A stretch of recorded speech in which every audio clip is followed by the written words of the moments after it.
Good evening, everyone. Thanks for your patience. Spontaneous there, that's quite reverse. Welcome to Danielle's for a very special event, actually. We have the work of an incredible artist whose work is multi-layered, and so in keeping with that, this screening is also multi-layered. I believe I'm talking to people in the lower floor area. Only they should shout. Can you ask them to shout if they can hear? Only in a topographic sense. Can you shout, and we'll open the door to see if you can hear us? Can... Okay,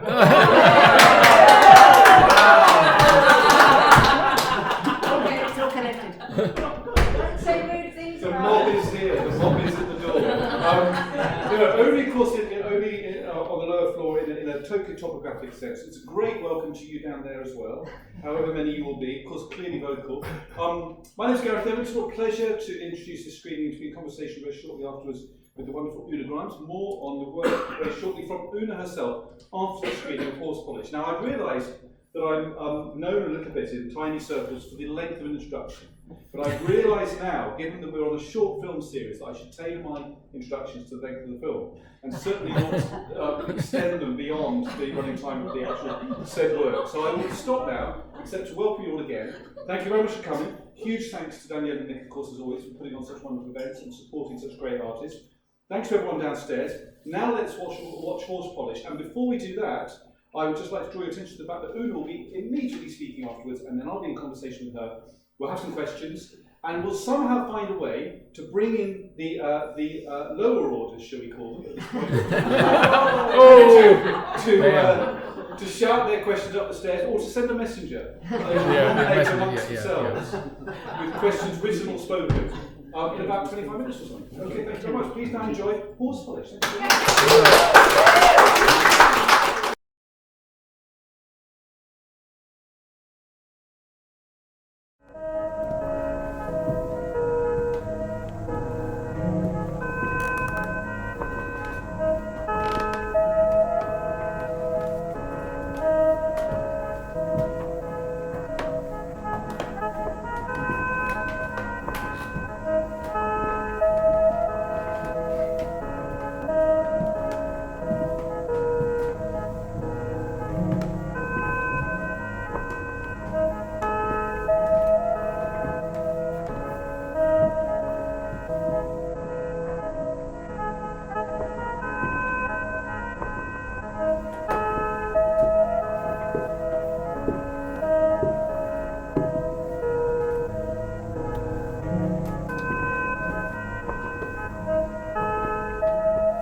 So for the last couple of years, I've been revisiting films I watched as a child, and kind of misremembered ever since.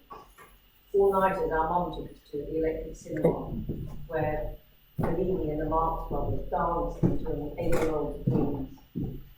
So that kind of cinema had been in our blood, sort of school holiday visits to the farmer, wherever he was working. Usually hanging out on film set, and occasionally dressed up as extras to fill in the time. But I was always really interested in the behind-the-scenes action. The gaffer tape and staple guns, the sort of super gluing magical illusions. I've worked funded film for years, so working on usually with a pencil. Bligh's Bounty Box with Danielle for Museum of Art and History. It's a great produce to watch all 3 versions of the Beauty on the Bounty.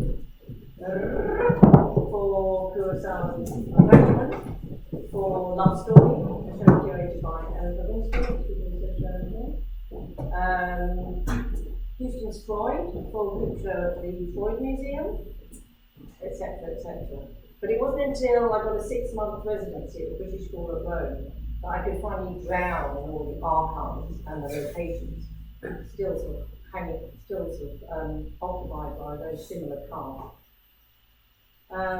And then I started to do drawing and redrawing from early films, from the neorealist films, until I actually physically drew myself into the filmmaking in order to really understand them.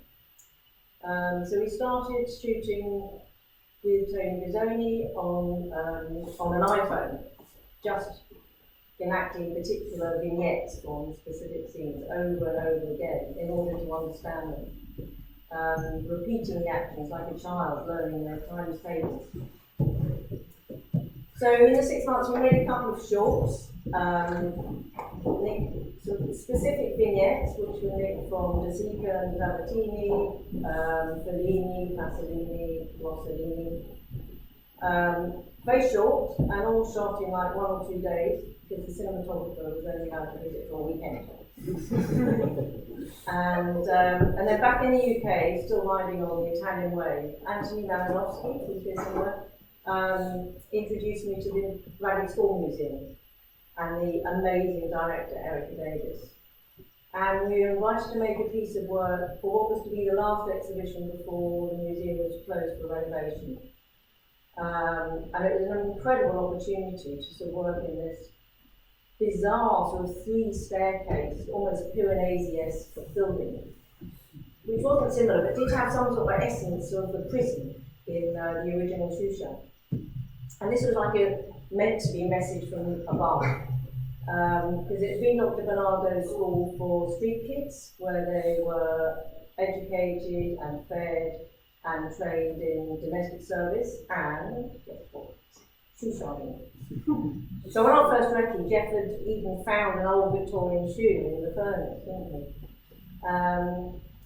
So it was sort of in between and post-lockdown. We made there was a group exhibition for the Ragged Art, and most of the films I always see them as kind of expanded drawing from the way we're working with and developing through the making with cinematographer Lily Grimes and with Tony Bizzoni.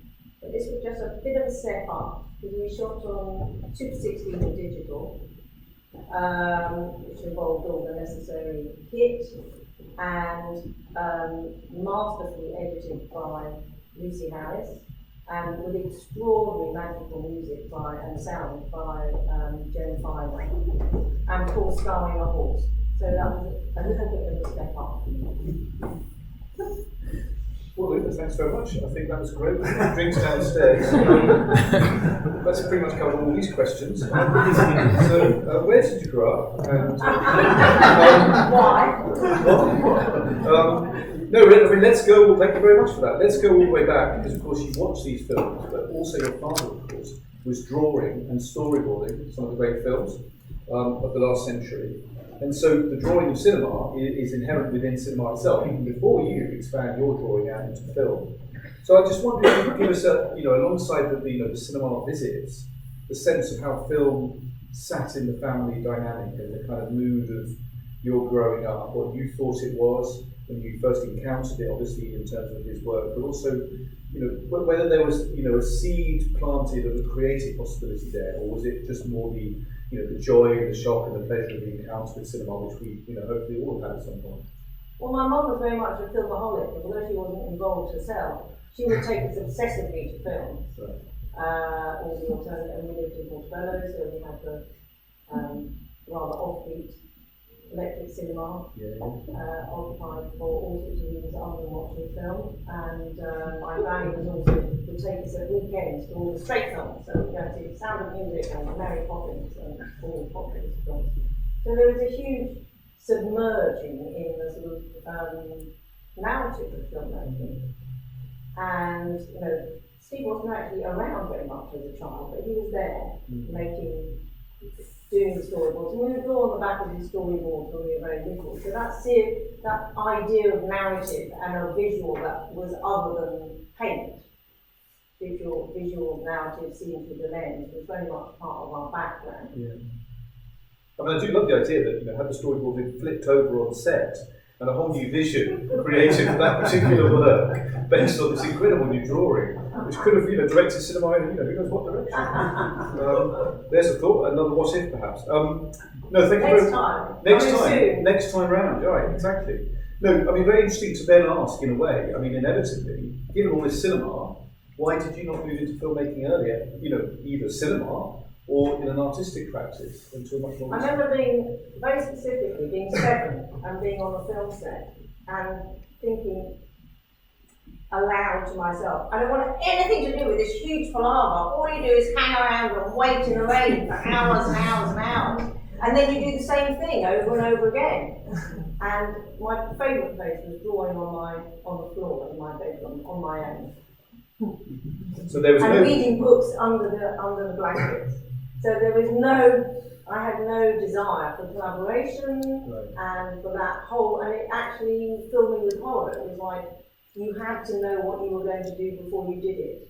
And my whole way of working was the opposite. Actually, the best thing for me was discovering etching, because you worked in the dark.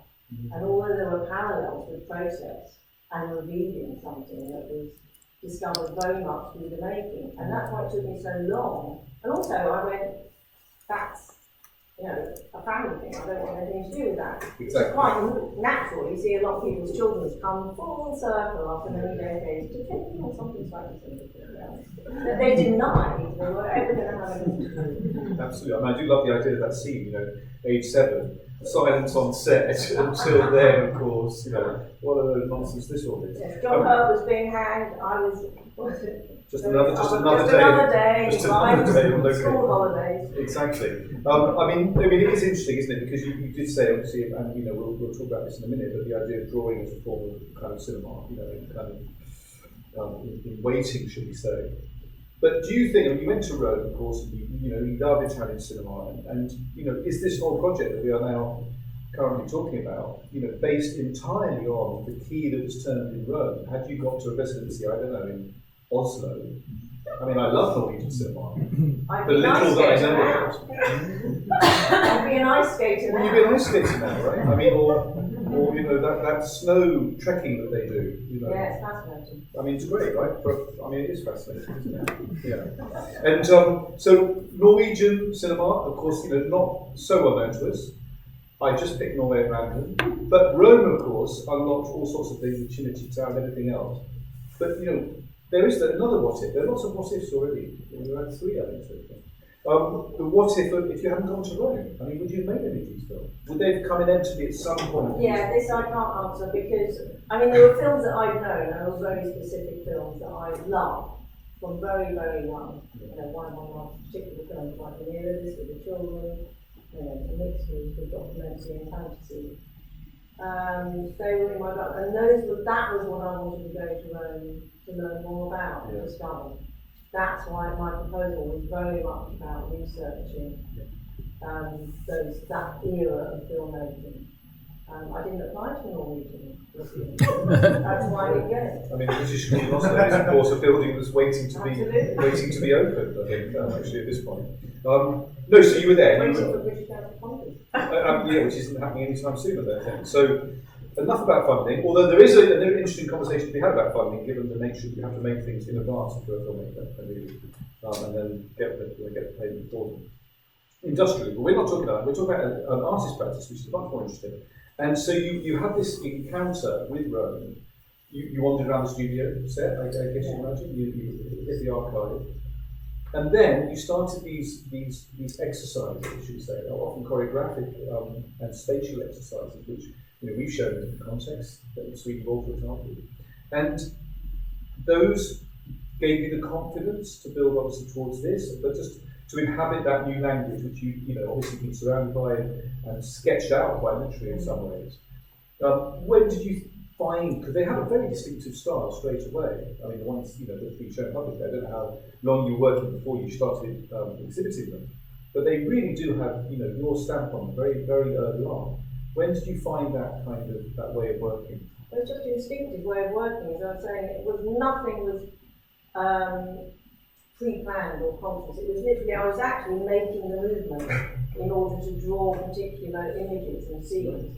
And I found I couldn't get the movements on with a pencil. So I tried to do it with an iPhone and couldn't do that. And then Tony came over for one of the limited weekends he was around over. And we just went out and I did the movements. And it was, the first one was from a Sica film, where he's visiting a pantry with his dog. So I didn't have a dog, so I made the dog. Oh, that's my dog. And we did it over and over again, the same scene, because I couldn't remember it. I was literally trying to learn the action. I wasn't going to make a film. I wasn't interested in a film. I was just interested in making a moving drawing. And that's how I see them all. In fact, all the work, just as I said, it's not, you know, it's either not scripted or very badly storyboarded or worked out. And it happens through the making, which is when I make the drawings. You know, it's not planned out. No. I mean, in terms of trying to remember that image, then. So while digging into the archives and sort of soaking up the ambience of the city, you didn't rewatch the key films. Yeah, I did. You did. I would watch them over and over and over and over again. Right. Just on the laptop. So there was a So I was watching the scene and trying to learn how to do it. And something that's terribly simple that became much more complicated than I thought. Just to, as I said, it's like kids learning table. But actually, I learned it just at the beginning. Yeah, that's not good for BFI coming chances. I guess. Sorry, just a small bugbear. If anybody from BFI funding is here, we will be taking it outside. No. So it's really the process, of course, is indivisible from the outcome, from the artifact. Now with Horsepolish, this is obviously, as you gave your instruction, a film soaked in, deeply referenced, but it's also something you can watch without any knowledge of any of that, as some strange enigmatic ritual taking place in what appears to be an abandoned building. And we have to piece together from the entrance of the horse with you on it, and then off, and then in, what is going on. We're kind of taking the core elements of cinema, hints of narrative. We're placed into an unfolding ritual we can't necessarily determine. That was clearly part of the intention as well. Yeah, this is sort of repetitive action, almost like a sort of fairy tale repetition of painfully climbing up the stairs, then painfully polishing the shoes, with a drudgery of daily life, which was the street kids in the Sica shoe shop at the Horsepolish, of the street kids at the end of the war, just polishing shoes to survive. But they had this sort of gleam of hope and of freedom and of liberation through the white, the grey horse of Sisyphean Pasqualini, who get involved in some black market scam, which is in the original film, and suddenly get paid off to keep their mouths shut. The amount of money that they buy this horse that they've been previously exercising, the rich people's horses for free. And that's their liberation, riding horses like hell. And the glorious scene when these two kids ride their horse down in the Via Veneto, and all the street shoe shine kids come out and cheer, and just brings me to tears every time. So that was the sort of feeling. So there's that dream, and at the end, when the shadow's looking out the window, there's the horse coming along the towpath, coming into the house. Great one. No, great scene. Now let's talk about the space as well, of course, because the Record School Museum, I was fortunate to be a visitor to that show in that strange sort of limbo period, and it is an incredible building. And clearly the relationship to place is important, not least in the Rome times with the British School. But when did you arrive, just in terms of finding that narrative relationship to Italian cinema in this space? And of course, you said the shoe shine story was obviously the way into that.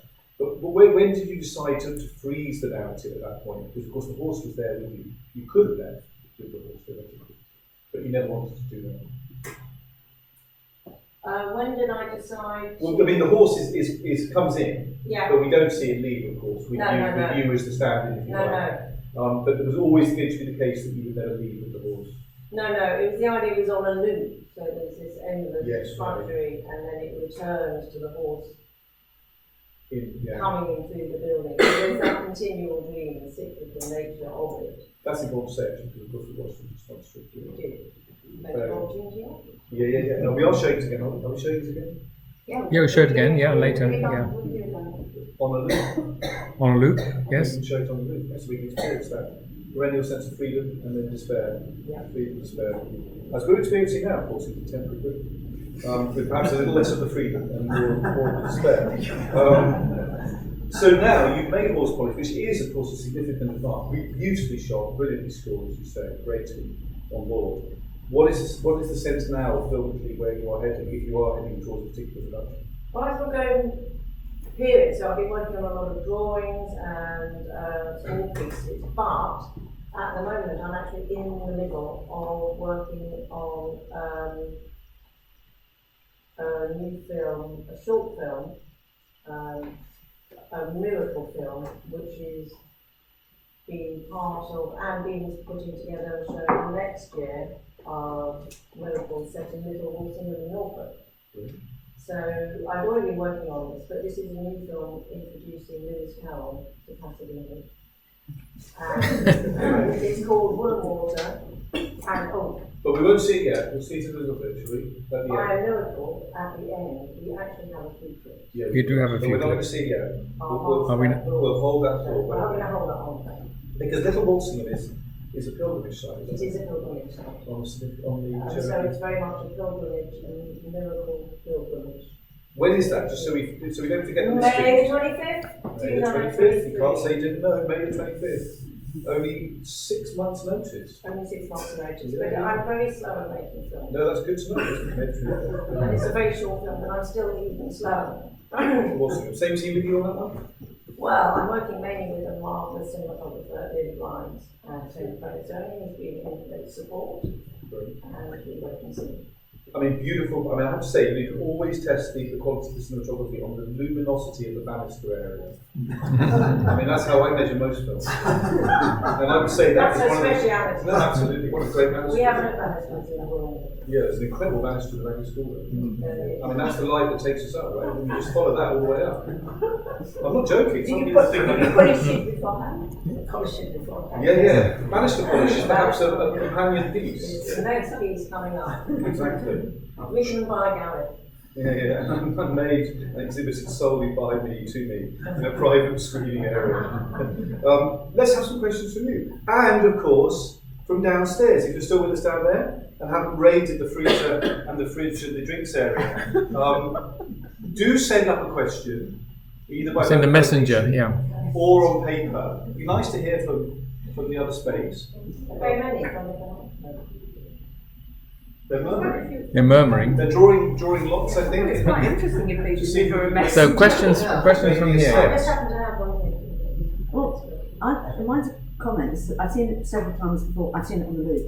But the comment about this film in particular, as opposed to the other small vignette films that I've seen, and your work, is this very nasty. There's a really unpleasant piece of violence in it that you haven't really referred to, and the way in which your hand appears to be inside the shoe, and then we're kind of looking at the kind of. This isn't just somebody cleaning the shoe. This is somebody who's absolutely kind of had it and is going up and down. I mean, that hurts. That rubbing against your hand with a brush, etc. Which is, it's really visceral and quite unusual. I mean, I can see you eating pasta, I can see you walking the dog, I can see the other films, but none of it comes anywhere near how very almost unpleasant that and messy, might I add, which is unlike anything else I've ever seen you do. I mean, uncomfortably messy. I think there's a lot of violence in the drawings. More Implied, but not. implied Yeah. because it's always disguised by humour Yeah. or cartoon language. That's, I mean, we have to say that if the school kids had been polishing, with the precision that you had in the sequence, they wouldn't be eating that night, would they? In fact, they probably wouldn't be eating again. Given some of what was going. I mean, I was also reminded. I have to say, it's a lot of an Italian film, but Jan Schrankmeyer Yes. with the shoes. Yes. When they kind of take on their own Yeah. agency. Well, they are always quite wicked, and yes, but a lot of the early film, animation. Of course. Characters, but less rather than, even sort of better movements. There was still quite unpleasant undertones. But there's a sort of animalism to think. I mean, the shoes do take on. I mean, really great point to have raised. Yeah. They do take on, a physicality of, a kind of identity that's very, very present. And there's a sensuality about, putting a hand in the shoes, about the loopiness of the shoe polish. ironically, they were on loan, if you read the last night. Yes, well, I was making a film and then lockdown occurred. So all the charity shops where I get all my props and costumes were closed, so no shoes. So I sent a message round to many wonderful friends. I didn't really expect them back, is what I mean. One person did want them back, so I had to keep those. They're beautiful shoes, but I kept them very clean. But actually, most people just get dug out of their cupboards, and a lot of them almost immaculately. A lot of trainers, which I didn't really understand, for leather shoes, old-fashioned shoes, but almost brand new. I was quite amazed by people with really beautiful shoes that they were prepared to. Quite happy to get rid of, especially as the charity shops. So that was quite fun. So collecting the shoes. I'd like to. It's not really a question. It's just. I just wanted to say it really. It was on one of those precious weekends you allowed me to visit you and run. I do remember the first the first time that you did that that little sequence from Umberto Day in the Pantheon, and. I remember the weird thing was that I'd never seen you act before. Or maybe I had seen her act a lot and didn't know. But I'd never seen her act before. And yet I know a lot of people, were very were interested in you performing, and you never had, to my knowledge anyway. And I remember looking on the iPhone and seeing this person performing, and with all these tourists around, and doing that performance thing, which is to carry out the performance without, as if she was on her own, and saying, I think you're quite good. but quite good as a performer, because it was a shock. It was a real shock to look at it and realise, having to look at a screen and think, and you said, oh, it's not a performance. You said, I'm not acting. What you said. I was kind of inhabiting the characters. I can't act. I wouldn't know how to act. And I didn't want to act, but I was completely in the character. And when I looked at the, That's what good actors do. But there is a difference between performance and acting, of course, live art, experiment. Yeah. Performance is different, isn't it? There's always a sense of self-awareness of not trying to bury oneself, one's own identity. Yeah, and I was trying to learn. I was actually trying to learn, as I said, the actions of the film. I mean, it's really interesting in relation to children's play, because when children, play with things, it's the process of learning and finding That's something. how I get the drawings. So that's sort of really interesting in your work, but that you're also inhabiting the spaces of the films that you watched, but in the present moment. And I think the fact that you're doing it through the body is really interesting. Oh, you talk about, and when I look at them, I hate photographs myself. I'm not standing for photographs myself. But when I looked at the rushes on the phone, it was him. So I always referred to him. Can you shout? Can you hear downstairs what the comments are up here? We should do this more. We have a Any questions? one here. Okay, well, two more up here. Get them ready downstairs. Yeah, two Yeah. more. Up there, yeah, thank you. There's a kind of intensity about it all, which I think comes through even more with it feeling like a silent movie, because you don't hear the things that you're doing, but you're kind of hanging on every movement there. And that kind of slippage between eras, and you've got the new shoes, and you've got the flats across the road, and you've got all sorts of indications of it being now, but it doesn't have the texture somehow of now. And I thought that was really interesting. Maybe I'm mistaken in that. No, that's really lovely, yeah. I think that is important when one's choosing locations or spots. Like the Reynolds obviously filmed in very specific bits of Rome, and the like it's called for that. And if one did have to cut out a couple of shots through the window, more contemporary scenes. But yeah, But it is, texture is very important, you're right. and it is out of time. It makes its own time, I think, and place, absolutely. Let's come here and then we'll come back.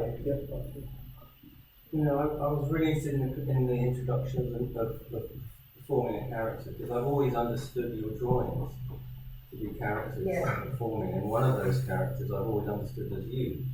A lot of people said that. I never saw it. Okay. A lot of running away, which is there was something running away. Okay. Well, that kind of negates the second half of my question. Go on. Well, no, I mean, I wasn't sure whether to ask it anyway, actually, but